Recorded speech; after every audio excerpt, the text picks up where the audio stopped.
جی السلام علیکم، میں ہوں ڈاکٹر نائلہ، کنسلٹنٹ گائنیکالوجسٹ IVF اسپیشلسٹ۔ یہ ہماری ایک IUI کی سکسیس سٹوری ہے۔ یہ پیشنٹ ہمارے پاس آیا، ان کے جو فادر ہیں ان کو ریکٹائل ڈسفنکشن تھا۔ ان کی شادی کو تقریباً کوئی 6-7 سال ہو گئے تھے and they were not able to do sexual intercourse۔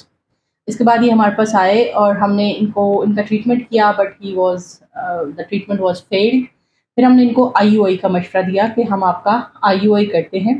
ہم نے ان کی مسز کا ٹریٹمنٹ کیا، ان کے ایگز بنائے، اور اس کے بعد جو ان کے ہسبینڈ کے اسپامس تھے ان میں سے جو ایکٹیو اسپامس تھے ان کو سارٹ کر کے ہم نے ان کا IUI کیا، اور فرسٹ اٹیمپٹ میں سکسیزفل نہیں ہوا، اور پھر ہم سیکنڈ اٹیمپٹ میں یہ پیشنٹ ہمارا سکسیزفل ہوا الحمدللہ۔ 9 منتھس انہوں نے ہمیں چیک اپ کروایا، اور آج جو ہے وہ ان کا ماشاءاللہ یہ بیٹا ہے، یہ ڈیلیور ہوا۔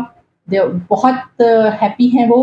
اریکٹائل ڈسفنکشن یا عضو تناسل کا جو مسئلہ ہے وہ میل کے اندر اگر وہ پرابلم آ رہی ہے، couple want to live together, تو ان کو صاحب اولاد کیا جا سکتا ہے۔ فرسٹلی ہم IUI کر کے پریگنینسی کر سکتے ہیں، یا پھر اگر وہ ورک آؤٹ نہیں کرتا تو پھر ہم IVF کے ذریعے سے کر سکتے ہیں۔ تو یہ ماشاءاللہ ہماری ایک سکسیس سٹوری ہے۔